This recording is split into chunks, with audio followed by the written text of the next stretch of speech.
የአክሱም እስላም ወንድሞቻችን መቀበሪያ ያተው 30 ኪሎ ሜትር የሚጓዙ ከሆነ አዲስ አበባ ዩኒቨርሲቲ ሙስሊም እህቶቻችን ላይ ሂጃባት ለብሱም ብሎ ስንት ቀናቸው ከትምህርት ከተፈናቀሉ አህመድ ጀበልና በኡስታዝ አቡከር ላይ ስም ማጥፋት ዘመቻ ተይዟል።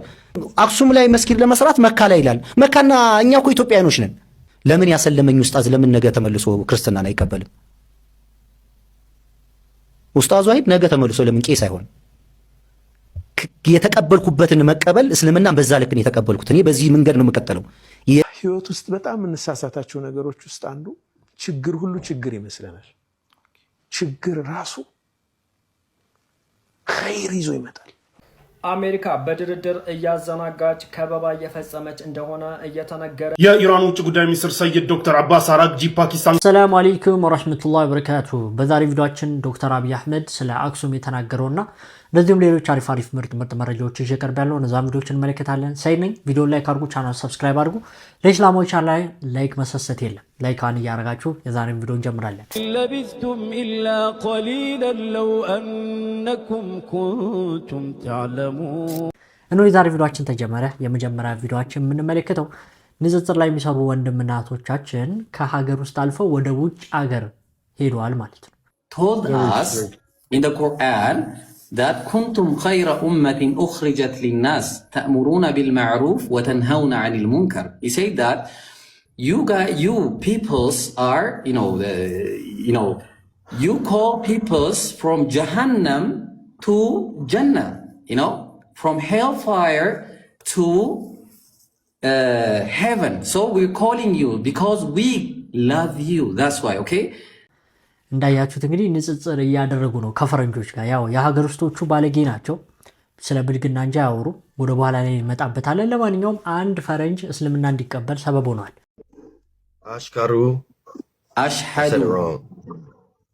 አሽሀዱ ኦኬ አላ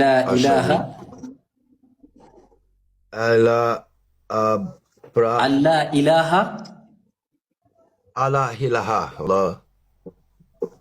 And I bear witness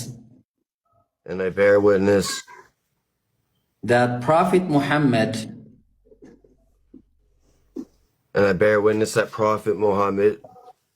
is Allah's messenger and his servant. እንግዲህ ሻሃዳውን ተመልክታችኋል። አልহামዱሊላህ ረብል ዓለሚን። አላህ እንኳን ወደ እስላም አመጣ። እንግዲህ ከሀገር ወጥቷል። ይኸውልህ ሀገር ውስጥ ጨርሰው ማለት ይቻላል ንጽጽር የሚፈልግ ሰው ይምጣ እያሉ ይገኛሉ። ደፋር የሆነ ሰው በስነ ስርዓት በማስረጃ የሚያወራ ሰው እያሉ አሁን ደግሞ ውጪዎችን ፈረንጆችን ማስለም ጀምሯል። አላሁ አክበር አትልም ወይ? ኮሜንት ላይ አላሁ አክበር እያለን የዛሬ ቪዲዮ እንጀምረው። እንግዲህ አላህ Subhanahu Wa Ta'ala ይጨምራላቸው ንጽጽር ላይ የሚሰሩ ወንድሞቻችን አላህ ይጠብቃቸው። ላለው ወደ ቀጣይ ቪዲዮ ወስዳችኋለሁ። አክሱም ላይ ስላለው ጉዳይ ክርስቲያን ወገኖቻችን ሳይቀሩ እየዘገቡልን ይገኛሉ። ለሶስት ተከታታይ ሳምንታት የጁማ ሰላት ሳይሰገድ ቀርቷል። በአክሱም ምንድነው የተፈጠረው? በርካታ ሰዎችም በተለይም ደግሞ በአክሱም አካባቢ በአክሱም ከተማ በጁማ ዕለት ምንድነው የተፈጠረው? በትናንትናው ዕለት በአክሱም ከተማ የጁማ ስግደት ሳይሰገድ መቅረቱን በዚህ ሰዓት የወጡ መረጃዎች እያሳዩ ይገኛሉ። በትናንትናው ዕለት ብቻ አይደለም፣ ባለፉት 3 ሳምንታት በመከልከሉ ብቻ የጁማ ሶላት ሳይሰገድ መቅረቱ እየተዘገበ ይገኛል። አክሱም ሙስሊሞች ታዲያ ጁማን መስገድ ተከልክለው ዙሁርን ብቻ በቤታቸው ሰግደው የዋሉ ሲሆን ይሄም ታዲያ እስከ መቼ ይቀጥላል? ድምጻችን ይሰማም፣ በአክሱም ከተማ ጫናው በርትቶብናል ሲሉ ሁሉም ሰው ድምጽ እንዲኖራቸው ጥሪ እያቀረቡ ይገኛሉ። በዚህ ጉዳይ ላይ መጅሊሱ ምን ይላል የሚለውንም መግለጫ ካወጣ ተከታትዬ ወደ እናንተ የማደርስ ይሆናል። ይሄ ደግሞ በጣም የሚያስደስት ነገር ነው። እንደዚህ አይነት ፍትሃዊ እውነተኛ የሆኑ ዘጋቢዎች ያስፈልጉናል። እንግዲህ አክሱም ላይ ያው አሁን ላይ ትልቅ የሆነ በደል ተፈጽሞባቸዋል። ጁማ አልሰገዱም። በትላንትናው ዕለት ኒቃብን ሂጃብ ተከልክሏል። በትምህርት ቤት ውስጥ ሰላት ተከልክሏል። አዛን ተከልክሏል። የመቃብር ቦታ የላቸውም። እጅግ በጣም ያሳዝናሉ። ይሄንን ጉዳይ ዶክተር አብይ ከዚህ በፊት ተናግሮታል። ዶክተር አብይ ስለ አክሱም ሙስሊሞች የአክሱም እስላም ወንድሞቻችን መቀበሪያ ያተው 30 ኪሎ ሜትር የሚጓዙ ከሆነ ያ ያለፈው አስክሬን ሳይሆን ያ እንዲቀበር ቦታ የከለከለው በቁም ያለ ሰው ግን የሞተ ይመስለኛል። ዶክተር አብይ እንግዲህ በጣም ጥሩ የሆኑ ነገሮችን ለሙስሊሞች ሲያደርግ እየተመለከትኩት ይገኛለሁ። ከዚህ በፊት ቆይቷል። አንተ የንግግር ዛሬ አይደለም ይሄ የተጀመረው አክሱም ላይ ከበፊት ጀምሮ ነው። ዛሬ ደፈረሰ። ይሄ ነገር በጣም ጎላ። ሰላት ከመከልከል ድረስ ደረሱ እንጂ በፊት ነው በደላቸውን መበደል የጀመሩት። እና ያው ሰላማዊ ሰዎች ነን ይላሉ፣ ግን ሰላምን አይፈልጉም። የኢትዮጵያ እምነት ብሔራዊ ሃይማኖት ኦርቶዶክስ ነው መሆን ያለበት። የነበረው ይሄ ነው መቀጠል እንደዚህ ነው። በቃ አክሱም ውስጥ ያለው ነገር ከቤተክርስቲያን ጋር ታገናኙ። ቤተክርስቲያን ንጹህ ነው ይችላሉ። ነገር ግን ልክ ስብሰባ ሲደረግ፣ ሰላት ሲከለከል፣ ሂጃብ ሲከለከል፣ እንደዚሁም ደግሞ መስጊዶች ሲዘጉ የነበሩት እንዳለ የገዳም ቄሶች ናቸው። የአንድ እምነት ተቋም ሆኗል አክሱም ማለት ነው። አክሱም ላይ ያለው ነገር። ለማንኛውም ዶክተር አብይ ይህ ጉዳይ ላይ ታሪክ መስራት መቻል አለበት። በነገራችን ላይ መንግስት አይቆጣጠረውም። አሁን ላይ የትግራይን ክልል መንግስት እያስተዳደረው ነው ለማለት ትንሽ ይከብዳል። ከዚህም አንጻር ነው ነገራቶች እየከበዱ አሉት እና ይሄ ነገር እንግዲህ መንግስት በኃይል ይህን ነገር ማስተካከል መቻል አለበት። ምክንያቱም ኡስታዞቻችን እንዲህ ብለው እየተናገሩ ይገኛሉ። አክሱም ያሉት ሙስሊም ወንድሞቻችን የሚደርስባቸው መከራ፣ ሰቆቃ፣ እንግልት በተወለዱበት ቄ በተወለዱበት ሀገር ላይ ውሳኔው ምንድነው? ሰሞን የሰማነው ጀናዛ ጭምር አስፋልት ላይ ይዛችሁ መሄድ አትችሉም አሏቸው። በድብቅ በሸለቆ በምን ካልሆነ በአደባባይ ላይ ይዛችሁ መሄድ አትችሉም። ያ አላህ ምን አይነት አውሬነት ነው? ነብዩ እንዲነበሩ እንዴ ሰለላሁ ዐለይሂ ወሰለም። አንድ ቀን የይሁዲ ጀናዛ አለፈ። ነብዩ ቆሙ። ይሄ እኮ ይሁዲ ነው አላቸው። እሷስ ቢሆን ነፍስ አይደል እንዲያሉ ነብዩ ሰለላሁ ዐለይሂ ወሰለም ነፍስ አይደል እንዲያሉ። ጀናዛ ሲያልፍ ቆመን እንድናሳልፍ ነው የታዘዝነው። ይሄ ነው መርሃችን። ይሄ ነው የእስላም አስተምሮ፣ የእዝነት የፍትህ ዲን። ይሄ ነው ሁሉ ያስተምሩ። ጀናዛ ይዛችሁ መሄድ አትችሉም። ሰላት የሚባል መስገድ አትችሉም። አዛን የሚባል በማይክሮፎን ማውጣት አትችሉም። እነሱ ላይ የደመደሙቸው ነገር ነው በአክሱም ሙስሊም ወንድሞቻችን እህቶቻችን ላይ በተወለዱበት ሀገር ላይ።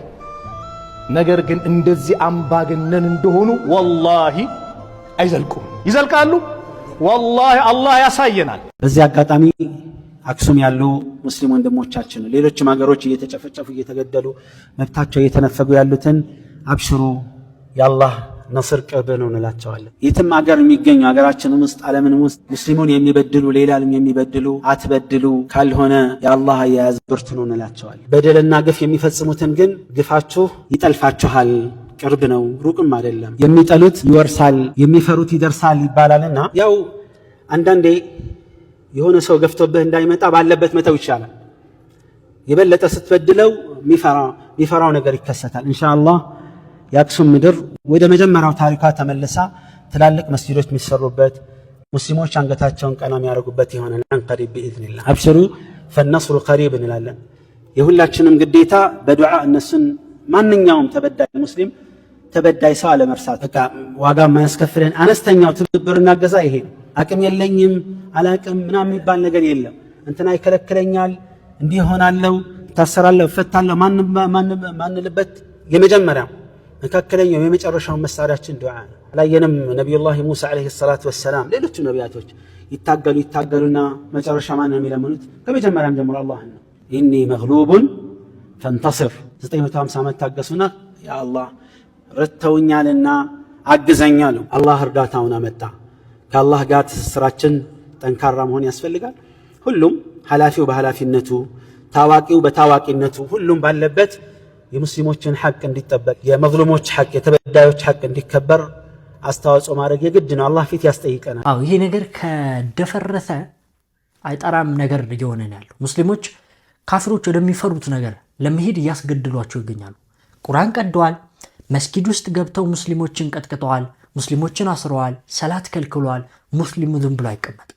ይሄ ከባድ የሆነ ነገር ነው የሚያስከስትባችሁ እናንተ ኦርቶዶክሳውያን አክሱማውያን ላይ እና እኛ ንጹህ ነን እርኩስነት አንፈልግም ትላላችሁ። ነገር ግን መጠጥ ቤቶች አሉ፣ ብዙ ዝሙተኞች አሉ እና እስልምና ደግሞ ጥርት ያለ ዲን አልሐምዱሊላህ ረብል ዓለሚን። ይሄ ነገር በአፋጣኝ መንግስትም እርምጃ ወስዶበት ሊሆን ይችላል፣ ህዝቦቹም ሊሆን ይችላል። ኢትዮጵያውያን በመሆናችን በዜግነታችን መፍታችን ሊያከብሩልን ይገባል። አለበለዚያ ወደ መጥፎ ነገር ነው ይሄ ነገር ወደ መጨረሻ የሚወስዳችሁ ማለት ፈልጋለሁ። ለማንኛውም ሁላችሁ ሙስሊሞች በዚህ ጉዳይ ላይ ዱዓ አድርጉ፣ የምትችሉትን ነገር ለማድረግ ሞክሩ። ሁላችንም ትኩረታችን እሱ ላይ ይሁን፣ አክሱም ላይ ይሁን፣ ሂጃብና ኒቃብ ላይ ይሁን እላለሁ። ሌላኛው ቪዲዮአችን ኡስታዛችን ስለ ህይወት ይነግረናል። ህይወት ውስጥ በጣም እንሳሳታቸው ነገሮች ውስጥ አንዱ ችግር ሁሉ ችግር ይመስለናል። ችግር ራሱ ኸይር ይዞ ይመጣል። እንኳንም ያ ችግር ሆነ አንተ ይህ ነገር ባይሆን ኑሮ እኮ ይህኛው ነገር እንዲህ አይሆንም ነገር የምንልባቸው በጣም ብዙ ጊዜዎች አሉ።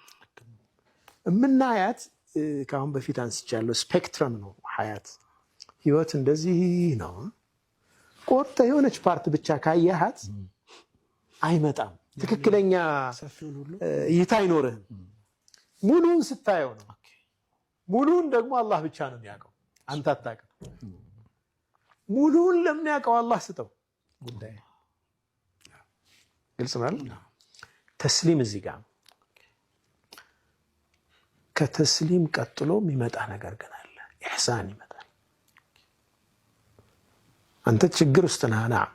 አዎ ችግር ውስጥ ነኝ። ይህን ችግር የሚፈታው አላህ ነው፣ ኸይሩን የሚመርጥልኝ እሱ ነው። እኔ ጋር የሚጠበቀውን ግን ኢሕሳን አደርጋለሁ። በዛ ጉዳይ ላይ መፍትሄ አመጣለሁ፣ እጥራለሁ። ወመን ዩስሊም ወጅሀሁ ሊላሂ ወሁወ ሙሕሲኑን ፈቀድ እስተምሰከ ቢልዑርወቲል ውስቃ።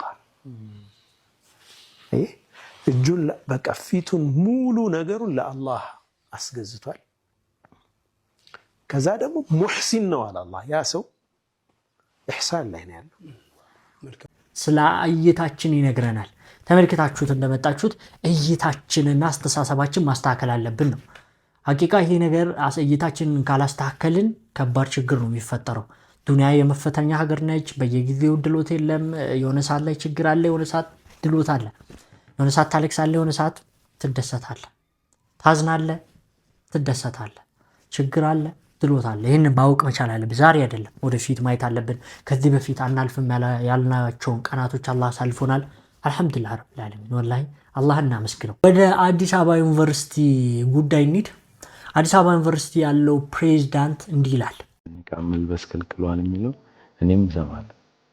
ማለት እንደ ፕሬዝዳንት እኔም እሰማለሁ ስለ ከልክሏል የሚባለውን አዲስ አበባ ዩኒቨርሲቲ እሰማለሁ። ግን እኔ በአጋጣሚ እኔ ጧት ነው የምመጣው እዚህ ግቢ የምደርሰው። ብዙ ጊዜ ከ12 ሰዓት እስከ 12 ተኩል ባለው ጊዜ እደርሳለሁ እና ብዙ ተማሪዎች ወደ ቤተ ክርስቲያን ይሄዳሉ፣ ነጠላ ለብሰው ሲሄዱ ያለው ቀን ደግሞ ያለው ግቢው ኒቃብ የሚለብሱ ተማሪዎች አሉ። ከልክሏል የሚለው ኢንስቲትዩሽንስ ፎርም ካሰብኮ የለም አሰስፒክ ማለት ነው።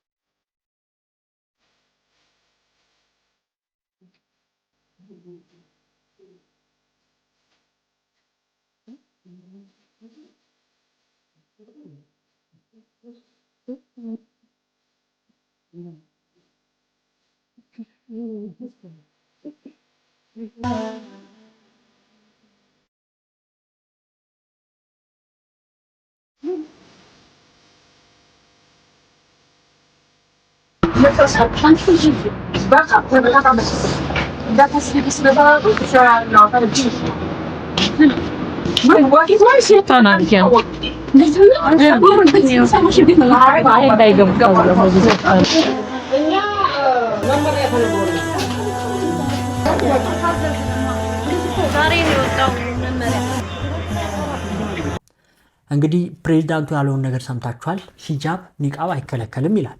ምክንያቱም ቤተክርስቲያን ሲሄዱ ነጠላቸውን ክርስቲያኖች አድርገው ይሄዳሉ። ግን ውስጥ ለውስጥ የሚሰራው ይሄ ነው። ውስጥ ለውስጥ ያለውን ቪዲዮ ሙሉ ላሳያችሁ አላሳያችሁ አላቅም። ኤዲት ሳረገው ነው መወሰነው። እሱን ምናልባት ዩቲዩብ ላይ አውርዶ ይችላል ብዬ ስለማስብ ማለት ነው። ምንድነው መልእክቱ? ውጪ ላይ ወይም ፕሬዝዳንቶች ወይም አስተዳዳሪዎች ኒቃብ አልከለከልንም ይላሉ። ሲከለክሉም መረጃ አይለጥፉም። መረጃ ተይዞ እነሱ ላይ እንዳይነሳባቸው። ነገር ግን ውስጥ ለውስጥ ስራቸውን ይሰራሉ፣ መርዛቸውን ይረጫሉ። ሙስሊም ሴቶች ኒቃብ ሴቶች እንደ ውሻ ይቆጠራሉ። በጣም አሳፋሪ ነገር ነው። አንዲት ሴት እንዲህ ያለች ነው እንግዲህ እንደተመለከታችሁት በጣም ጥሩ የሆነ መልእክት አስተላልፋለች፣ ኒቃቢስቶችን አስመልክቶ ማለት ነው። ይህ ጉዳይ በደንብ ትኩረት ሊሰጠው ይገባል። ፍትህ ሊያገኙ ይገባል። ውስጥ ለውስጥ ሌላ ሸር እየሰሩ ላይ ደግሞ እንደዚህ የሚያደባብሱ ብዙ ሰዎች አሉ። እኔም የነበርኩበት ዩኒቨርሲቲ ተማሪ ነበርኩ፣ አውቃለሁ።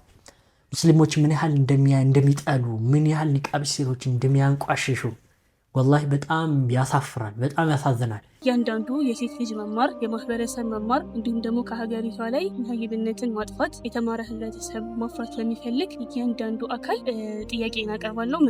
የመፍትሄ ሀሳብም የሚያመጣ እንዲሁም ደግሞ የመፍትሄ ምንጭ እንዲሆኑም ጥያቄ አቀርባለሁ። ለዚህ ትልቅ ዋጋ ወይም ደግሞ ትልቁ ሚና የሚሸፍኑት ብዬ የማስባቸው ብዙ ተቋማቶች አሉ። እነዚህ ተቋማቶች የራሳቸውን ድርሻ እንዲወጡ ሀገሪቷን እንደ ሀገር ከፍ ሊያደርጋት የሚችለው እውቀት ነው እና ሴቶች ደግሞ የማህበረሰቡ ግማሽ አካል ናቸው። ሁላችንም ሴቶች በነፃነት እንድንማር በተለይ ሙስሊም ሴቶች እየተጋረጠብን ያለውን ችግር ቀርፈውልን እንደ ሀገር ከፍ የምንልበትን ጥምቀት እንድንይዝ እንዲያግዙ ጥያቄ ያቀርባል።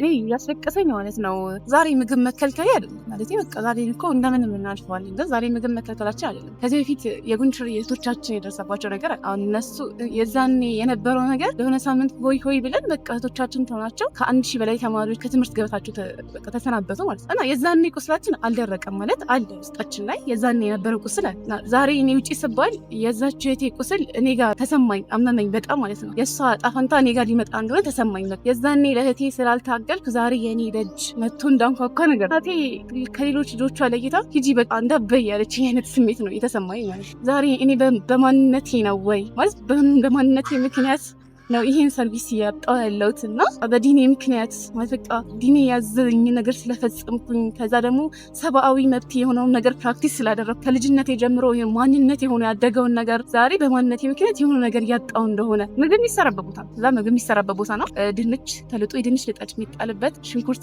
ልጣጭ የሚጣልበት፣ ከዛ የትልቁ ፍሪጅ አለ አይደለ ይሄ ስጋ ማቆያ ያለበት እና ከዛ በኋላ ደግሞ እናቶች ለራሱ እዛ ክላስ ምግብ ሲሰሩ ማስክ ለብሰው የሚሰሩበት አለ። የተለያዩ ሽታዎች ምናምን ስለሚሆኑ ማስክ ለብሰው የሚሰሩበት ቦታ ላይ ነው እኛ ምግብ እንድንበላ የተደረገው ማለት ነው። ስካነር እንዴት ነው የተገጠመው? በጣም ፐብሊካሊ በሆነበት ቦታ ላይ ከዚህ የሚወጣውም ሰው ቢከፍት ውጭ ያለው ማህበረሰብ ፊቱ እንዲያዩ ያደርጋል። የሚገባም ሰው ለራሱ ቢከፍት ውስጥ ያለው ማህበረሰብ ፊቱ እንዲያዩ ያደርገዋል። በጣም መሀል ቦታ ላይ ኦፕን ቦታ ላይ የተደረገው ዩኒቨርሲቲ ባወጣው ጨቋኝ መመሪያ ባስገጠማቸው ደግሞ ፌስ ስካነሮች ምክንያት እኔ እዛ ጋር በሰቀቀን ለመኖር ተገድጃለሁ። እኔ እንዳነብ የሆነ የሚያነብ ሰው መምጣት አለ። እኔ እንደመገብ የሆነ የሚመገብ ሰው መምጣት አለበት። አካታች ስላልሆነ ለምን እኔን እንደ ተማሪ ስላልተቆጠርችንም እኔ ማታውኑ ፈተና እያጠናው አብሬ የምጨነቀው ጠዋት እንዴት ክፍል መግባት አንድ መማር የለውጥ መሰረት እንደሆነ የሚያስብ ሰው በሙሉ ይሄ ጉዳይ የሱ ጉዳይ እንደሆነ አድርጎ በደንብ ሊያስብ ይገባል ማለት ነው። ከዛ ቀጥሎ ደግሞ ማንኛውም በቃ ሰው ነኝ እንደ ሰው አስባለሁ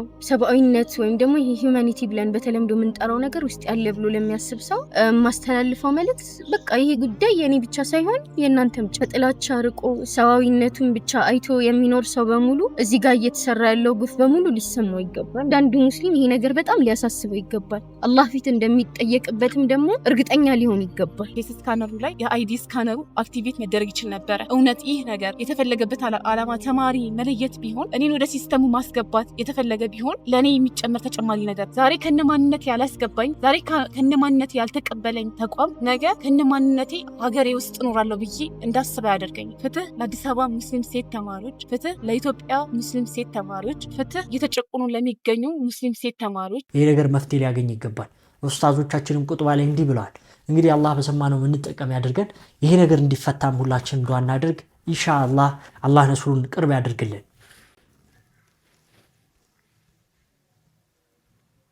አሁን የምንመለከተው ደግሞ አንድ ሰለምቴ የካፊሮችን ጉድ እንዳለ እየዘረገፈው ይገኛል። በነገራችን ላይ እሱ ካፊር በነበረበት ሰዓትም ለእስልምና የነበረው አመለካከት እንደዛው አይነት ነበር። አሁን ላይ እስልምናን ከተቀበለ በኋላ ደግሞ ያለውን ነገር እናያለን። ስለ ብዙ ጉዳዮች እያነሳ ይገኛል። ሙስሊሙ ላይ ካፊሮች የሚያነሷቸውን ኔጌቲቭ የሆኑ ነገሮችን አሪፍ በሆነ አስተሳሰብ ይገልጸዋል። አህመድ ጀበልና በኡስታዝ አቡከር ላይ ስም ማጥፋት ዘመቻ ተይዟል። ምን አደረጉ እነዚህ ሰዎች? አሁን ኡስታዝ በሁሉ የሚወደዱ ሰዎች ናቸው። ምንድነው ስትል እውነት መብታቸውን ነው የሚጠይቁት። አሁን መቼም ይሄን ዲስከስ እያደረግን በአክሱም ያሉ ሙስሊም ወንድሞቻችን ብሶት ካላወራን አስቸጋሪ ነገር ነው። ለምንድን ነው አሁን አክሱም ላይ መስጊድ ለመስራት መካ ላይ ይላል? መካና እኛ እኮ ኢትዮጵያኖች ነን። እዛ ሀገር የሚኖሩት እኮ ስደተኞች እኮ ናቸው። መካ እኮ የሚተዳደረው በሸሪዓ ህግ እኮ ነው። ኢትዮጵያ በሸሪዓ ህግ አይደለም የምትተዳደረው፣ በክርስቲያን ህግ አይደለም የምትተዳደረው፣ በኢትዮጵያ ህገ መንግስት ነው። እኛ ኢትዮጵያውያኖች ነን። ከስደት አይደለም የመጣው ሙስሊም፣ ስደት አይደለም የመጣው ኢትዮጵያ ውስጥ የተወለዱ ሙስሊሞች ናቸው። እንደ ባዳ ተቆጥረው አንተን ማን ነው ባለቤት ያደረገ? ሁላችንም እኮ ከውጭ ነው እኮ የመጣ ነው።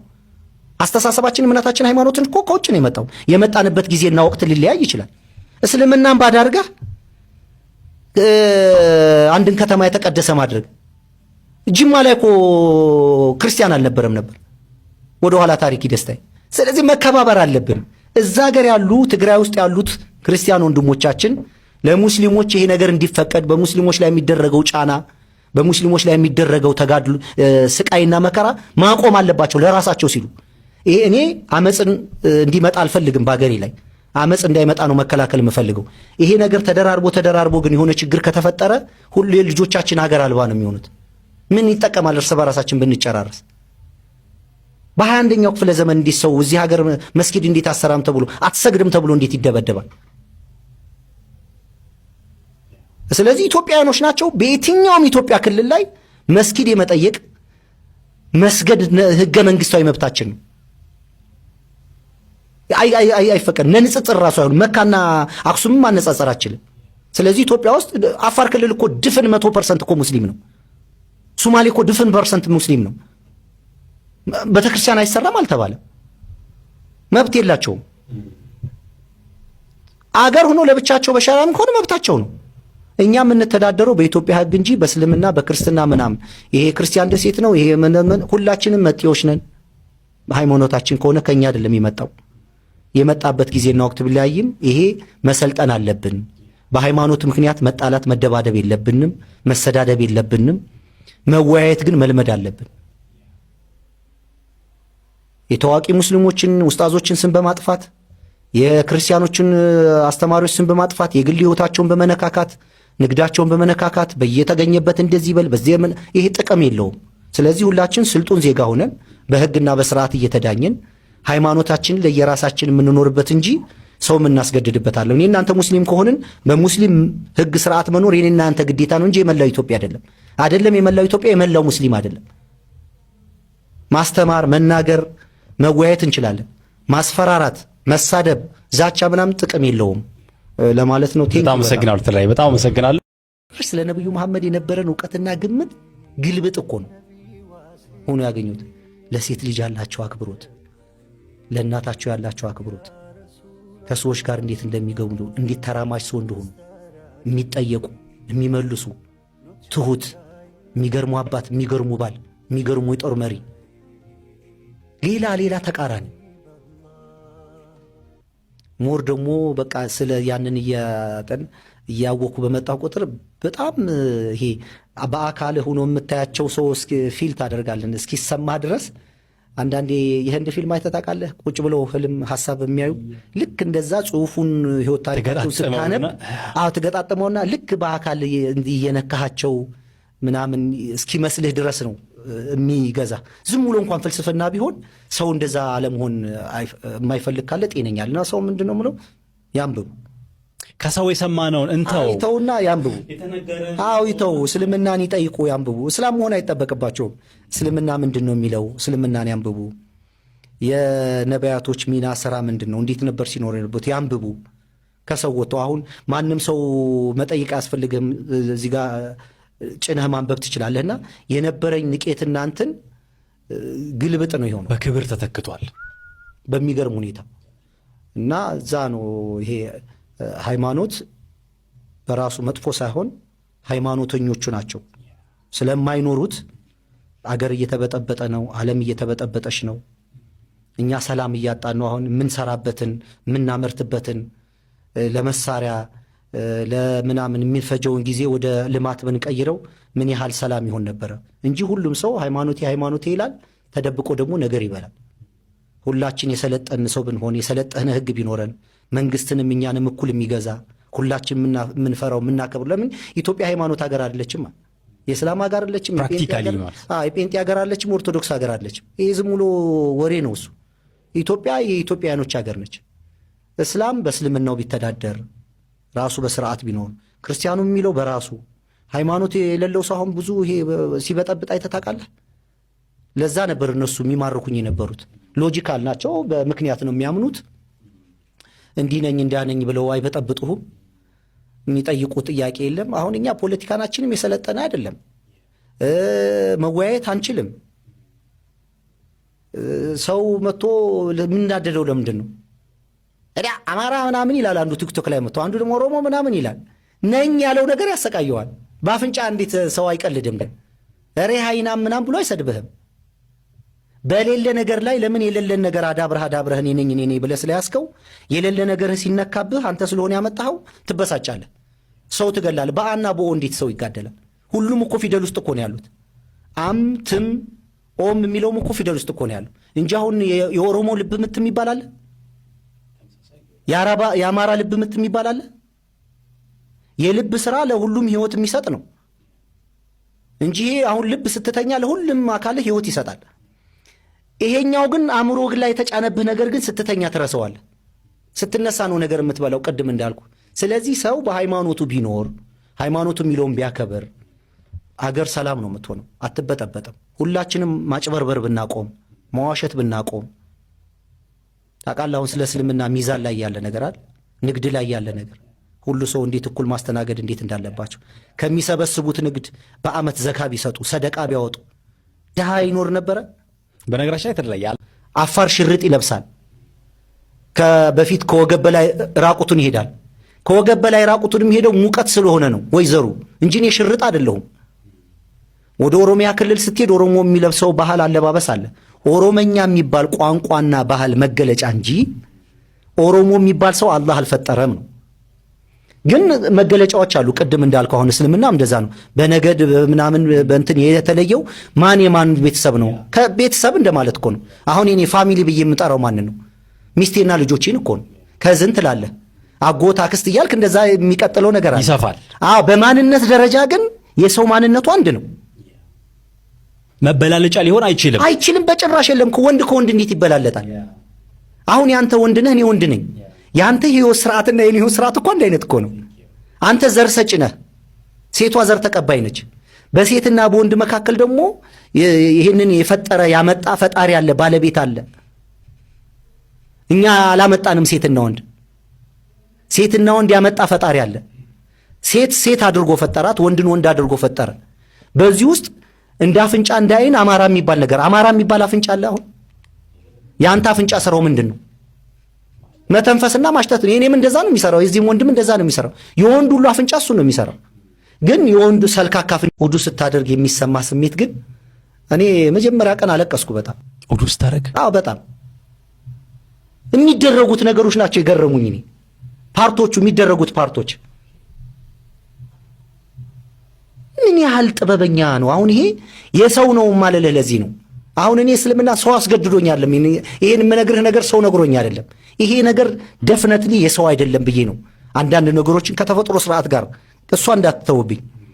ይሄ በቃ አላህ እውነትም ካልነገራቸው አላህ ካላሳወቃቸው ከ1400 ምናምን ዓመት በፊት እንደዚህ አይነት ሰው ሊያስብ አይችልም። ሰው አሁን ነው የደረሰበት። መጀመሪያ ውዱ ስታደርግ የምትታጠቡ ነው ከዚህ በታች እጅህን። ምን ያህል ባክቴሪያ ነው በእነዚህ የምትይዘው? ሙሉ ነገር ይሄን ከታጠብክ በደንብ አድርገህ ከታጠብክ በኋላ ነው ወደ አፍንጫና ወደ አፍ የምትሄደው። በአፍህ ላይ ያለ ሽታ አፍንጫህ ላይ አሁን ብለህ አስገብተን አሁን ዝግ ነበር አፍንጫዬ፣ ሁለት አፍንጫ አይሰራም ነበር። በነገራችን ላይ እውነቴን ነው የምነግራችሁ። ስታምኑ መኑ ሳታምኑ የሆነልኝነን አፍንጫዬ በየተራ ነበር የሚተነፈሰው።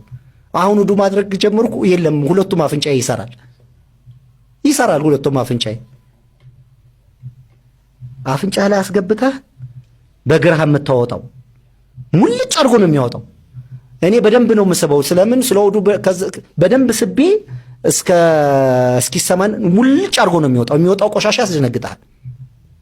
ጆሮህን፣ የጆሮህን ፓርቶች ራስህን የምታስወግድበት መንገድ፣ እጆች ከክርንህ ላይ፣ እግርህን መጨረሻ፣ እነዚህ ሁሉ አሁን ወደ እግር ቀጥታ ለምን ወደ እግር አልሄዱም?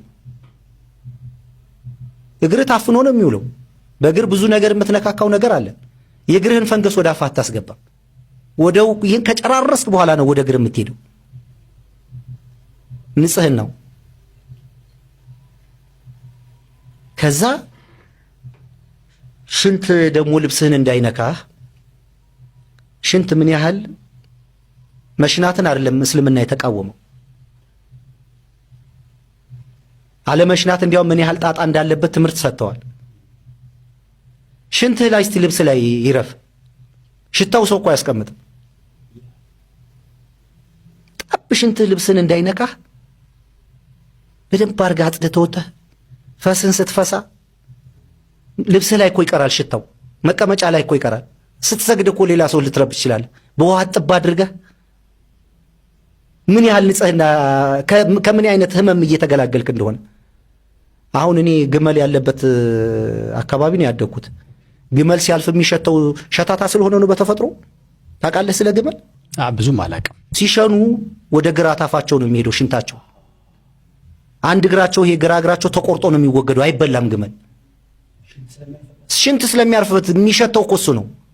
ሙሉ ስጋው ይበላሻል። አንድ እግሩ ተቆርጦ ነው የሚጣለው። አይበላም። ሽንት ምን ያህል ከባድ ነገር እንደሆነ በዛ ማወቅ አለብህ። ታፋ ላይ አያርፍም። ልብስህንም ይህን ሁሉ ጦሃር አድርገህ የሚሰማህ ኮንፊደንስ፣ የሚሰማህ ንጽህና፣ የሚሰማህ ስሜት፣ የሚሰማህ ቀሊልነት ስትሰግድ ሌላ ታሪክ ነው። ጂሃድ ማለት ይሄ እፎይ እንደሚያወራው ነው እንዴ? እቤቱ ሱቅ ሊዘርፍ የመጣ ሰው ብታስወግደው ምኑ ነው ኃጢአት የሚሆነው? ሐቅህ እኮ ነው። ሚስትህን ሊደፍር የመጣ ሰው ብታስወግደው ጂሃድ ዝም ብሎ ይሄ ትርጉሙ ክርስቲያንን ግደል ነው ይልሃል። እንደዛ የሚባል ነገር ለምንድን ነው ክርስቲያን የምትገል? ጣዖት እንኳን የሚያመልኩትን ሰዎች አትስደቡባቸው፣ ገር በሆነ ነገር እስልምና ንገሩ ያለ ነብይ ለምንድን ነው ክርስትናን ግደል የሚልህ? ሃይማኖትህን ግን አታምንም ብሎ የመጣውን ሰው ታስወግደዋልና ቁጭ ብለህ ልታየው ነው እንዴ? ወደ ሌላው ስትሄድ ቀኝ ሲመታ ግራህን ይልሃል፣ አትስራ ይልሃል። እኔ እድሜ ዘመኔን እንደዚህ አሁን ደሃ ሆኜ የቀረሁት እድሜ ዘመኔን በሙሉ በዛ መንገድ ስላሳለፍኩ ነው። ከዚህ ዓለም ጋር ተጣልቼ ስራን ተጸይፌ ምናምን ተጸይፌ ካለህበት ዙር የሚል እምነት ይዤ እንደዚሁ የምናመርትበትን የምንሰበስብበትን ጊዜ ፌል አደረገ። በጀነት ሲሰባው ለሽ ጉጥ ያለውና ጉጥ ያለው ጦት እየተደሰትክበት እየዋልክ አይደል? እንደዚህ እኔ ድሮማ ምን የነበረው የ30 ዓመት ጎረምሳ ሆነህ ትነሳለህ። አትበላም፣ አትጠጣም፣ አታራም፣ አትሸናም። መንግስተ ሰማያት ላይ ዝም ብለህ የሆነ ጎረምሳ 30 ምናምን ዓመት እያየ መዘመር አይደብርም? እዚሁም ሆኖ ይደብራል። እየበላ እየጠጣ ህይወት እንኳን ዝም ብለህ ቆመህ ቀርሙን የምትሆነው። ጀነት ከሆነ እንደዛ ነው መሆን ያለበት። ያ ሳምቲንግ ፋንሲ ይጠበቃል አይደለ? ሁሉም ነገር በቃ ምን ያደርጋል ታዲያ? እዚህ እየበላን እየጠጣን እየለበስን እንኳን ኑሮ ይመራል ለዘላለም። የዘላለም ህይወት ከባድ ነው። ሴት ከሌለችበት እንዴት ህይወት ይሆናል? እንዲያውም እነዛን ነገሮች የበለጠ እንኳን ሊሸማቀቅ ሞር ሳጠና እንደውም ተስፋ አደረኩ። አሁን ጀነት መግባት ፈልጋለሁኝ እኔ። አላህ ሁላችንም የጀነት ሰው ያድርገን፣ መጨረሻችን ያሳምርና። ጀነት ከተባለ እነዛ ነገሮች በጀነት ውስጥ ያለ እስልምና እኮ ተጨባጭ ነገሩን ማመን አለማመን ይችላሉ። አላህ ባዘጋጀው ጀነት ውስጥ ግን እንዲህ አይነት ስርዓቶች አሉ፣ እንዲህ አይነት ምግቦች አሉ፣ እንዲህ አይነት ህይወቶች አሉ ብሎ የተቀመጣለ። ማን አምጣ እስቲ መንግስተ ሰማያት አንድ ሰው ይምጣና ይሄን ይመስላል ይበል እስቲ። አንድ ሰው የሚያወራ የለም። የምትገባበትን ካላወቅ የሚጠብቅህን ነገር ካላውቁ ነው ያለ። እዚህ ተጥመስምሶ ወንድ በሙሉ ሲልከሰከሳል ከሴት ስር ወጥቶ ያውቃል እንዴ? ሴት ይንቃል። የዚህ የምድር ሁሉ ማጣፈጫ ምንድነች? አላህ ሴት ወርቅ ይሄ ህይወት እኮ ያለ አንተ ሴት ያለው ወንድ ያለ ሴት አስበዋል? ምን ያህል መራር ሊሆን እንደሚችል። የሴትና ወንድ ግንኙነት እኮ አንዳንተ አይነት ሰው ያመጣል። አላህ እኮ ሰዎችን የሚያባዛበት እኮ ትልቅ ማሽን እኮ ነው። ጥበብ እኮ ነው ይበጣል። ለምንድን ነው ሌዝቢያንሶች ጌዮች ከተፈጥሮ ስርዓት ውጭ ቆዳ ለቆዳ የሚላፉት? ምንም ነገር እኮ ማምጣት አይችሉም። ይሄ ወንድና ሴት ግንኙነት ቅዱስ እኮ ነው። ልጅ ያመጣል። ያንተ አይነት ሰው ሌላ ያመጣል። ወንድ ከወንድ ሴት ከሴት ምን ያመጣል? ምንም አያመጣም እኮ። ህመም በሽታ እኮ ነው የሚያመጣ። ትል እኮ ነው የሚተሉት። ዳይፐር እያደረጉ እኮ ከተፈጥሮ ስርዓት ጋር ነው እየተጋጨው ያሉት። ስለዚህ ምንድነው ሴት ለሴት የሚጠሉ ይመስላሉ። በጀነት ሴት ሰባው ለሽ ጉጥ ያለውና ጉጥ ያለው ጦት እየተደሰትክበት እየዋልክ አይደል? እንደዚህ እሱን ነው። እሱ ይጠብቀናል። በደስታ ነው የምንጠብቀው። አላህ እኛ ያ ከሌለ ምን ያደርጋል ታዲያ? እና የሰለመው ተድላ ነው ብራዘር። አሁንም እኮ ተድላ ነው እኮ የሰለመው። ተአምር እኮ ነው። ተድላ ከሰለመ ደግሞ ቁርአንን ማያነብ የለም፣ ዱንያ ላይ የለም። ውሸት ነው። ሁሉም ያነባል። እንደገና እስልምናን ለማየት ይሞክራል፣ ጥረት ያደርጋል። እንግዲህ በአንድም በሌላ መንገድ ፕሪቪሌጅ ነው። በእኔ ምክንያት እስልምናን ሰበብ አድርጎ ሰዎች በሆኑ ሰዎች ምክንያት አይደለም እስልምና የሚሰደበው። በእኔ ምክንያት ደግሞ ሰዎች ምንድነው እስልምና እንዴት ተድላ ሊያምን ይቻለ? ብዙ ኤቲስቶች እኮ ከኡስታዝ ዋሂድ ጋር እኮ ዲስከስ እያደረጉ ነው። ትንፋሽ የለውም እኮ ኡስታዝ ዋሂድ። አንዳንዴ ድካሙ ስትረሱ እንዲህ ልጅ ባልሰለመ ያስብለኛል አለ። ምንድነው ተድላን ምንድነው ያስነካው? ተትለው ይሄ መጡት ምንድነው ያስነካው? እኛ አደባባይ መውጣት አንፈልግም። እንደ ተድላ አቅም ጉልበት የለንም። እሱን አፕሪሺየት እናደርጋለን። ግን ምንድነው የነገርከው? ምንድነው ያሳመንከው? ንገረለኛ። ቢዚ ሆኗል በጣም ስልኩ ቁጥሩም የለም። በቴሌግራም በሜሴንጀር ስቃዩን እያሳዩት ነው። በቲክቶክ ምን ብለው ነው? ምን አስነክተው ነው? እና የእስልምና ኃይልና ጉልበት ልክ ራሴን እንደ ዑመር ነው ማመሳሰለው። ዑመር ላይ እንደተገለጠ ሁሉ ያ ጉልበተኛ ሰው ማይነካው ሰው ማይደፍረው ባንድ ጥፊ ሰው ዘርሮ የሚጥል ሰው እህቱን ምን እንዳደረጋት ታውቃለህ? ባልየውን እኮ ባንድ ቦክስ ነው ዘርሮ ይጣላል እንዴ? ታይሰን በለው በዛን ጊዜ ዝም ብለህ ግርማ ሞገሱ ምናምን አስበሃል? ግን ደግሞ የእህቱንስ ጥንካሬ ደግሞ ለምን እዚህ ሰባብረ ደም በደም አለም ጧሃራ ካላደረክችን ቁርአን አትነካትም አለች። የሴትየቱ የልጅቱ ኮሚትመንት ምን ያህል አባት ቢያሳድጋቸው ለምን ያሰለመኝ ኡስታዝ ለምን ነገ ተመልሶ ክርስትናን አይቀበልም? ኡስታዙ አይደል ነገ ተመልሶ ለምን ቄስ አይሆን? የተቀበልኩበትን መቀበል እስልምና በዛ ልክ ነው የተቀበልኩት። እኔ በዚህ መንገድ ነው የምከተለው። የተቀበልኩት ያመንኩት አላህን ነው። ልከተል ደግሞ የወሰድኩት የረሱሉን ስራ ነው እንጂ ኡስታዙ አይደን አለ። ኡስታዙ አይደን እንደኔ ወንድም ነው። ግር ያለኝን ነገር ብዥታዬን አጥርቶልኛል፣ አግዞኛል፣ ሰፖርት አድርጎኛል። ይሄ ሰው እንኳን ተመልሶ ክርስትና ቢሆን ጥያቄ ውስጥ አላስገባም። እስልምና ሊሆን አይችልም በጣም። ስለዚህ እኔና እስልምና የምንለያየው ይሄ አፈር ወደ አፈር ሲመለስ ብቻ ነው። በዚህ በጣም እርግጠኛ ሆኜ ነው የምናገረው። ምንድነው ኢንሻአላህ በጣም ምንድነው እንደዚህ አይነት ከልብ የሚጀምሩ ነገሮችን ሰው ማመን አለበት። የአእምሮ ዕውቀት አይደለም። እና አሁን እስልምናን ቁርአን እያነበብኩ ነው። ብዙ ሐዲስ የማንበብ ፍላጎት የለኝም። በአሁን ሰዓት ሐዲስ የማንበብ ፍላጎት የለኝም። ምንድነው ሐዲስን ለማንበብ ፍላጎት የጣሁት? ብዙ ጊዜ በአርብ በሚሰጡ ትምህርቶች ቁጥባ ጁምዓ ላይ አንዳንድ ጊዜ ትምህርቶች የሚሰጡት የአንዱ ኡስታዝ አመለካከት ከአንዱ ኡስታዝ ጋር የሰማይና የምድር አይገናኝም። ግራ ያሰኙኝም እኔ which is not basic ምንም ግራ ያሰኙኝም። በደንብ በብዙ መንገድ ያለፈ ኤክስፒሪየንስ ይወስላልኝ። አንዱ ጋር ደግሞ የሚፈቀደውን አንደኛው ደግሞ አይፈቀድም ብሎ ይፈጠፍጥብሃል። እንደዚህ ለአዳዲስ ሰለምቴዎች ከባድ ነው የሚሆነው። እኔ ድሮም ምን ይባላል ወሎ ውስጥ አካባቢ ዝናቡ መጣ አንጠበጠበ አሊ መሐመድ ቂጦን አጠበ እየተባለ እንደ ነውር ግጥም ነው። አሁን ዘፈን ነው። ከልጅነት ይህንን እየሰማህ እየዘፈንክ አድርገህ እንዴት ነው ለውዱ ጤነኛ አመለካከት የሚኖር? ወንድ ልጅ እንዴት ቁጭ ብሎ ይሸናል ብለህ ቁጭ ብሎ ስለመሽናት ዕውቀት የለህም። ቁጭ ብሎ የሚሸኑበትን ምክንያት ለማወቅ አትሞክርም።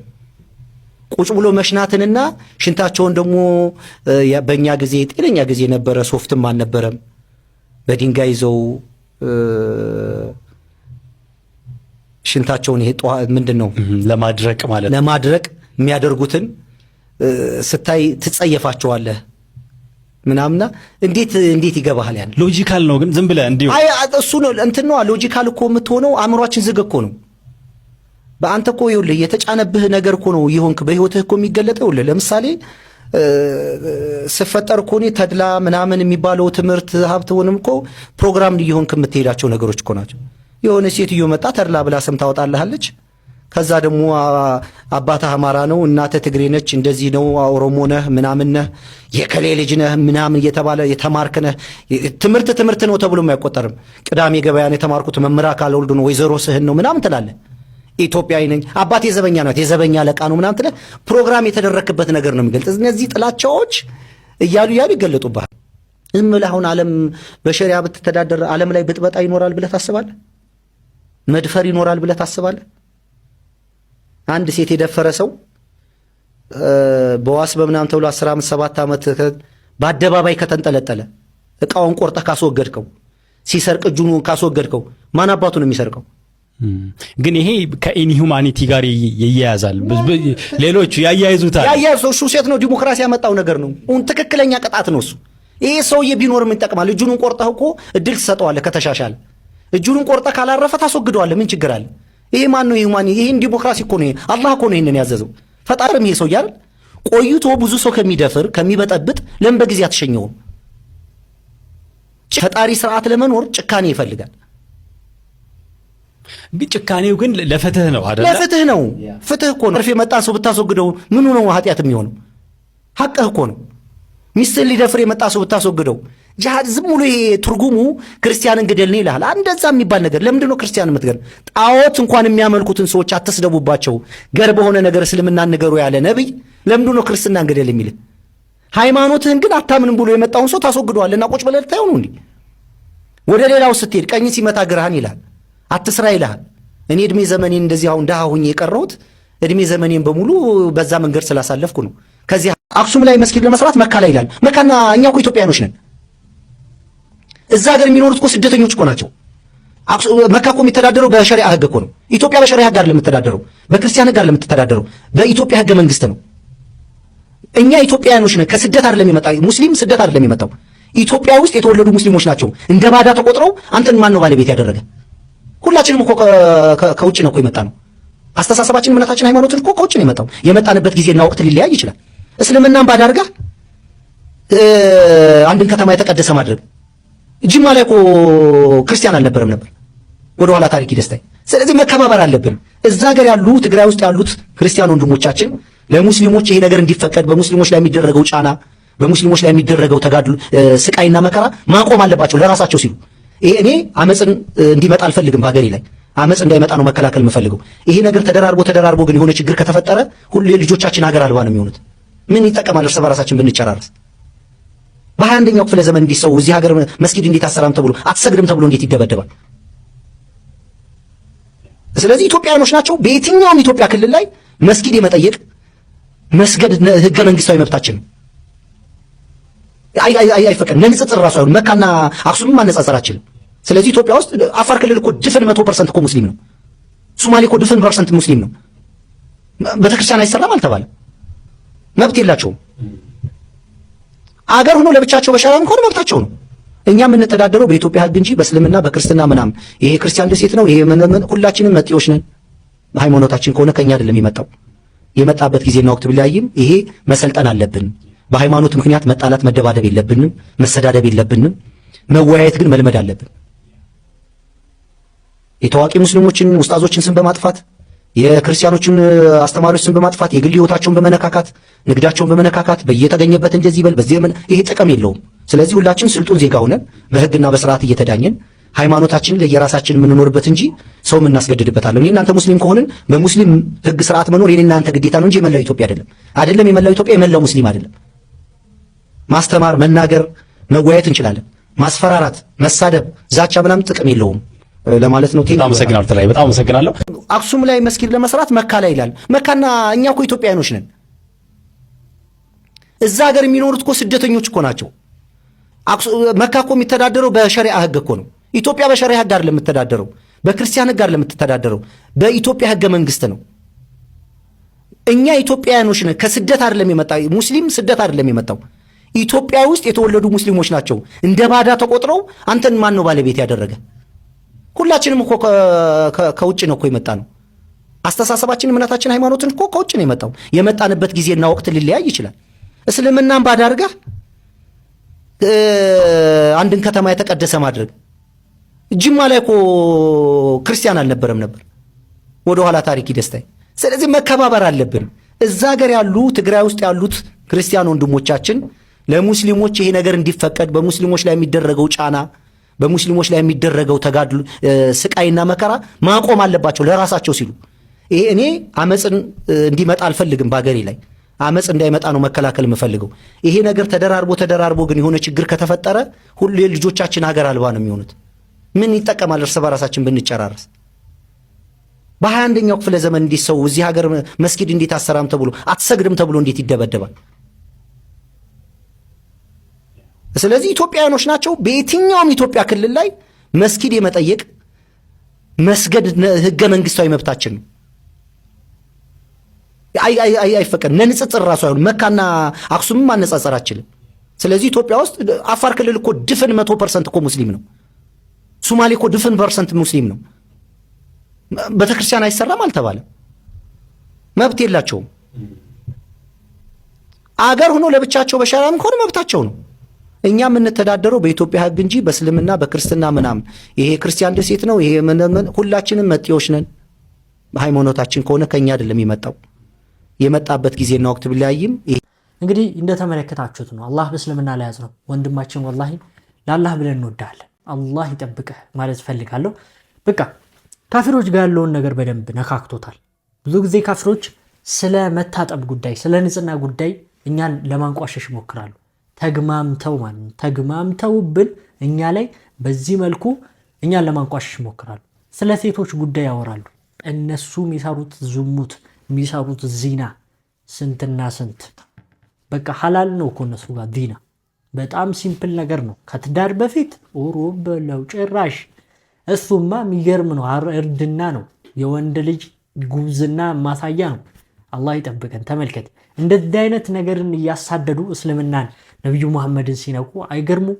ለማንኛውም ወንድማችን ጥሩ የሆነ ምላሽ ሰጥቷቸዋል ብዬ አስባለሁ። ክርስቲያኖች የሚያነሷቸው ሐሳቦች፣ እስልምናን ለማጣጣል የሚሄዱባቸው ስቴፖች፣ እንደዚሁም ደግሞ የራሳቸውን እምነት ማብራራት እንደማይችሉ በደንብ ገልጾላቸዋል። እስልምና ጥርት ያለ ግልጽ የሆነ ዲን ነው። አልሐምዱሊላህ ረብል ዓለሚን። እንኳንም አላህ ሙስሊም አደረገን፣ ሙስሊም አድርጎ የሚግደለን ላለው። ወደ ውጭ መረጃዎች እንሄዳለን። በሶሪያ አንድ ጨቋኝና በዳይ ሰው በቁጥጥር ስር ውሏል። አሰቃቂ ስቶሪ ነው የምነግራችሁ። ይህ ከጀርባ የምታዩት ሰውዬ የሶሪያው ጨፍጫፊ አምጀድ ዩሱፍ ይባላል። አምጀድ ዩሱፍ በትናንትናው ዕለት በቁጥጥር ስር ውሏል። ምን በቁጥጥር ስር አስዋለው የሚለውን ነገር ልንገራቸው። ናው አምጀድ ዩሱፍ የሶሪያ የበፊቱ የበሻር ሰራዊት የመከላከያ ደህንነት ኦፊሰር ነው። አምጀድ ዩሱፍ እና ኤፕሪል ወር ብዙም አይጣጣሙም። ለምን እንደሆነ አሁን ከምነግራችሁ ታሪክ ታውቁታላችሁ። እዚህ ቪዲዮ ላይ እንግዲህ አምጀድ ዩሱፍ ከጀርባ በምታዩት ቪዲዮ ላይ የዛሬ 13 ዓመት ኤፕሪል 16 2013 ላይ ሶሪያ ውስጥ የሶሪያ ዋና ከተማ የሆነችው ዲመሽቅ ውስጥ ተዳሙን የሚባል ሰፈር ውስጥ ከኡስማን ኢብኑ አፋን መስጂድ ጎን ቀብር ይቆፍራሉ። አምጀድ ዩሱፍ የሚመራው ቡድንና የሱ የተወሰኑ ሰዎች ቀብር ይቆፍራሉ፣ ሰፊ ቀብር። ያንን ከቆፈሩ በኋላ ቀብር ውስጥ ደግሞ ጎማ ያጠራቅማሉ። ምንድነው ይሄ? የሚገሏቸውን ሰዎች ሬሳ ለማቃጠል ነው እንትን የሚሉት። እና ይህንን ካደረጉ በኋላ እንግዲህ 300 ሰዎችን እየነዱ አይናቸውን በማሰር አንድ በአንድ እየነዱ ይረሽናሉ። ያንን ከረሸኑ በኋላ እንግዲህ ይህ እዛ ቪዲዮ ላይ አምጀድ ዩሱፍ ራሱ ብቻውን እንደዚህ ከጀርባ በምታዩት መልኩ 41 ሰው ነው የረሸነው እዛ ቪዲዮ ላይ። ይህንን ካደረጉ በኋላ እዛ ቀብር ውስጥ ከጨመሯቸው በኋላ ከስር ያጠራቀሙትን ጎማ በመለኮስ አቃጥለዋቸዋል። ይህንን ሁሉ አጸያፊ ስራ ሲሰራ የነበረው አምጀድ ዩሱፍ ቪዲዮ እየቀረጸ ነበረ። ናው ደ ፕሮብለም ምንድነው? ይህ ቪዲዮ ከተቀረጸና ይህ ጭፍጨፋ ከተደረገ ኤፕሪል 16 2013 9 ዓመት በኋላ እዛው ኤፕሪል ወር 2022 ላይ ይህ ቪዲዮ ሊክ አድርጎ ይወጣል። እስከዛ ድረስ አይታወቅም ነበር። ሊክ አድርጎ ይወጣና የአምጀድ ዩሱፍ ማንነት ይታወቃል። ኢንተርናሽናል ሳንክሽን ምናምናን ይጣልበታል አምጀድ ዩሱፍ። ይህ ከተደረገ በኋላ እንግዲህ በጊዜው የነበረው የበሻር መንግስት ይህንን ቪዲዮ ፋብሪኬትድ ነው፣ ውሸት ነው፣ የተቀነባበረ ውሸት ነው ብሎ ክዶ ነበረ። በኋላ የበሻር መንግስት ከወደቀ በኋላ አምጀድ ዩሱፍ ሲፈለግ የነበረ ቢሆንም ዛሬ ትናንትና በኤፕሪል ወር እንግዲህ በቁጥጥር ስር ውሏል ማለት ነው አምጀድ ዩሱፍ። አምጀድ ዩሱፍ በጣም ሲፈለግ የነበረና ከሱ ጋር አብሮ ደግሞ ነቢል አልሐለቢ የሚባል ሰው የነበረ እሱ በጦርነቱ ተገሏል። በባለፈው ጦርነት ተገሏል። ነገር ግን አምጀድ ዩሱፍ ሰርቫይቭ አድርጎ የነበረ ቢሆንም ተደብቆ ሲፈለግ የነበረ ቢሆንም እንግዲህ በትናንትናው ዕለት በቁጥጥር ስር ውሏል ማለት ነው።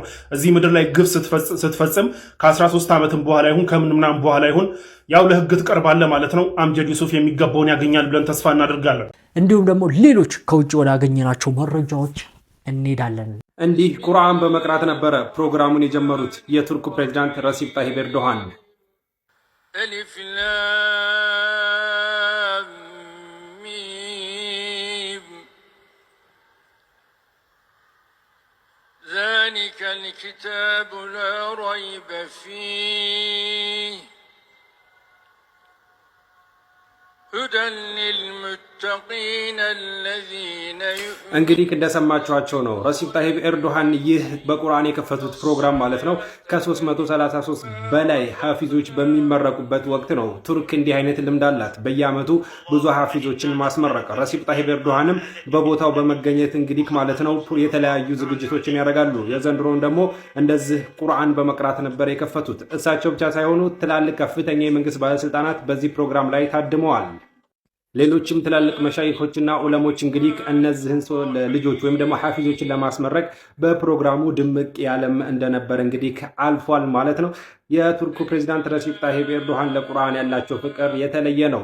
በንግግራዊ ወይም ደግሞ ፖለቲካዊ ንግግራቸው ራስ ሳይቀር ቁርአንን ይጠቀማሉ። እናም እንዲህ ደግሞ ቁርአንን በመቅራት በተደጋጋሚ ጊዜ ይሰማሉ ማለት ነው። ቁርአንን ያከበረ ደግሞ አላህ ያከብረዋል። እስኪ ማሻአላህ በሏቸው ለሐፊዞቹም ለሁሉም። ለተመሳሳይ መረጃ እናንተ የፕላስ ምልክቷን መጫናችሁን አትርሱ። የኢራን ውጭ ጉዳይ ሚኒስትር ሰይድ ዶክተር አባስ አራግጂ ፓኪስታን ገብተዋል። የሚመሩትን ዴሌጌሽን እየመሩ እንግዲህ ፓኪስታን ኢስላማባድ ገብተዋል። ይህንን ተከትሎ የአሜሪካ ተደራዳሪ ቡድንም በጄሬድ ኩሽነር እና ስቲቭ ዊትኮቭ ወደ ፓኪስታን ዛሬ ይገባሉ ተብሎ ይጠበቃል። ይህ ደግሞ ለመደራደር ነው እየተባለ ያለ ቢሆንም በኢራን በኩል ግን እስካሁን ድረስ እየተባለ ያለው አባስ አራግጂ ወደ ፓኪስታን የሄዱት ለድርድር ሳይሆን ኦር ከአሜሪካን ጋር ለመገናኘት ምንም አይነት ፕላን የሌላቸው ሲሆን የመጡት ማንኛውም ፎሬን ሚኒስትር ከሌላ አገር ፎሬን ሚኒስትር ጋር የባይላተራል ኦር የሀገራት ግንኙነትን ለማስቀጠል የሚደረጉ ሩቲን ውይይቶችን ለመወያየት ነው። ከፓኪስታን በኋላም ደግሞ ወደ ኦማን ደን ወደ ሩሲያ ይሄዳሉ ነው የተባለው። ፕላናቸው ይሄ ነው። ለመደራደር ምንም አይነት ዝግጅትም ምንም አይነት ጉዞም አላደረጉም የሚል ነው ያለው በኢራን ፎሬን ሚኒስትሪ በኩል። ነገር ግን እሳቸው የሚመሩት ቲም ፓኪስታን ውስጥ ነው መባሉን ተከትሎ የአሜሪካ ቲም ደግሞ አግኝቶ ለመደራደር ኦር አትሊስት መልእክት ለመለዋወጥ ወደ ፓኪስታን ይመጣል ተብሎ ይጠበቃል። በአደራዳሪዋ ፓኪስታን በኩል አትሊስት ቀጥታም ባይሆን በፓኪስታን በኩል ነገራቶችን ፋሲሊቴት ለማድረግና የተወሰኑ ግንኙነቶችን ለማድረግ ሙከራ እንደምታደርግ ታውቋል ፓኪስታን። ይህ ደግሞ ፍሬ የሚያፈራ ከሆነ ምናልባት ነገ እሁድ ፊት ለፊት ተገናኝቶ ሊወያዩ ይችላሉ የሚል ነገራቶች ከፓኪስታን እየተሰሙ ቢሆንም በኢራን በኩል ግን ምንም አይነት የድርድር ሀሳብ የለም ነው እየተባለ ያለው። የአባስ አራግጂ ብቻቸውን መምጣት ወር የሚመሩትን ዴሌጌሽን እየመሩ መምጣትና የኢራን የፓርላማ አፈጉባኤ የሆኑትና የባለፈውን ዴሌጌሽን የመሩት መሐመድ ባጋር ጋሊባፍ መቅረት ደግሞ ይህንን ተከትሎ እንግዲህ አክሲዮስ የተለያዩ ሪፖርቶችን ይዞ ወጥቷል። ከዚህ ውስጥ ዋነኛው መሐመድ ባጋር ጋሊባፍ ከዴሌጌሽን ቲሙ ሪዛይን እንዲያደርጉ ተደርጓል ኦር ስራቸውን እንዲለቁ ተደርጓል የሚል ሪፖርት ይዞ የወጣ ቢሆንም አሁንም በኢራን በኩል ምንም አይነት ስራቸውን የለቀቁበት ምንም አይነት ነገር የለም። የመጣ ነው አንድ ውጭ ጉዳይ ሚኒስትር ከሌላ ሀገራቶች ውጭ ጉዳይ ሚኒስትሮች ጋር የሀገራቶችን ጉዳይ ለማውራት ሩቲን የሆነ ልክ በፊት እንደሚደረገው ኖርማል ግንኙነቶችን ለማድረግ ነው እንጂ የመጣ ነው። ለድርድር ስላልመጣ ነው መሐመድ ባጋር ጋሊባፍ ያልመጡት እንጂ በምንም መልኩ ሪዛይን አላደረጉም የሚል ከኢራን በኩል የተሰማ ነው። ለማንኛውም ክሊር የሆነ ነገር የለም። አባስ አራግጂ እንግዲህ ወደ ፓኪስታን መጥተው ከዛ በኋላ ለፓኪስታን ግን የኢራንን ዲማንዶች ኦር ለድርድሩ የኢራንን ዲማንዶችና እንዲሁም መልሶች እንደሚያስረክብ ታውቋል። ያንን አስረክበው እንግዲህ ከፓኪስታን ጋር ስለ ፓኪስታንና ኢራን ግንኙነቶች ካወሩ በኋላ ወደ ኦማን ከዛ ወደ ሩሲያ ለመሄድ ነው ፕላናቸው ነው የተባለው። ነገር ግን እቺን አጋጣሚ ለመጠቀም በሚመስል መልኩ እንግዲህ የአሜሪካ ተደራዳሪ ቡድን የስቲቭ ዊትኮቭ እና ጄሬድ ኩሽነር እንደሚመጡ ታውቋል። የመሐመድ ባጋር ጋሊባፍን አለመምጣት ተከትሎ ጄዲ ቫንስ ወደ ፓኪስታን ይመጣሉ ተብሎ አይጠበቅም። ነገር ግን ስታንድ ባይ ላይ ናቸው። ኤኒታይም ሊመጡ ይችላሉ። ነገራቶች ወሬዎቹ ፍሬ የሚያፈሩ ከሆነ ኤኒታይም መጥተው ሊቀላቀሉ ይችላል ተብሎ ይጠበቃል። ለማንኛውም እስካሁን ድረስ ክሊር የሆነ ነገር የለም። ያወራሉ ወይ ይደራደራሉ ወይስ ምንድን ነው የሚለው እስካሁን ክሊር የሆነ ነገር የለም። ሶ አይ ገስ ዊ ዊል ሲ። አላሁ አክበር! ምን አይነት ልብን በደስታ የሚሞላ ዜና ነው እየተሰማ የሚገኘው። ሁላችን ኮሜንቱን በተክቢራ እስከ መጨረሻው አብራችን ቆዩ። ሞራላቸውን መስበር፣ መሬታቸውን መውሰድ፣ እነሱንም ማዋረድ ፈለጉና ወረሯቸው። ከ80 ሺህ በላይ ንጹሐንን ገደሉ፣ መኖሪያ ስፍራቸውንም አወደሙባቸው። ያልተረዱት ነገር ግን እነዚህ የፍልስጤም ህዝቦች ልባቸው ከተራራ የገዘፈ የጽናት ተምሳሌቶች እንዲሁ በቀላሉ የሚሰበሩ አይደሉም። በፍርስራሽ ውስጥም ቢሆኑ እንደ አበባ የፈኩ በችግር ውስጥ ቢሆኑ የሚያንጸባርቁ ድንቅ ህዝቦች ናቸው። ታዲያ እነዚህ ህዝቦች በፍልስጤሟ ጋዛ በትላንትናው ዕለት እጅግ በሚያምር ሁኔታ እጅግ ያለምንም ትኩረት የሳበ ክስተት ተፈጥሮ ነበረ። እሱም ምንድን ነው? ከ300 በላይ ጥንዶች በአንድ ቀን በአንድ ስፍራ እጅግ ባማረ መልኩ ማለት ነው በአንድ ስፍራ ላይ ተሞሽሯል። አላሁ አክበር! ከዚህ በላይ ደስታ አለ? እዚህኛ ዱንያ እስኪሞላ ምናምን እያለን ቅብጥሴ ምክንያት እንደረድራለን። እነሱ በእንደዚህ አይነት ሁኔታ ውስጥም ቢሆን እጅግ በአማረ ሁኔታ ተሞሽሯል። ደስ የሚለው እሷ ከሙሽሮች ውስጥ ስፈልጋት አልነበረችም። በዚህ የተደሰታችሁ በሙሉ ኮሜንቱን በተክቢራ በደም ሼር፣ ኮፒ ሊንክ፣ ሪፖስት እያደረጋችሁ አዳርሱት። ይመስል ነበር። ቪዲዮ ላይክ አርጉ ፕሊዝ። ላይክ ስለማታረጉ እየታየ አይደለም። ላይክ ወጋ አርጉ። ሀሳባችሁን ኮሜንት ላይ አስቀምጡ። ሳይነበርኩ ቪዲዮ ላይክ፣ ቻናል ሰብስክራይብ አድርጉ። አላህ በጀነት ያገናኘን። ወሰላሙ አለይኩም።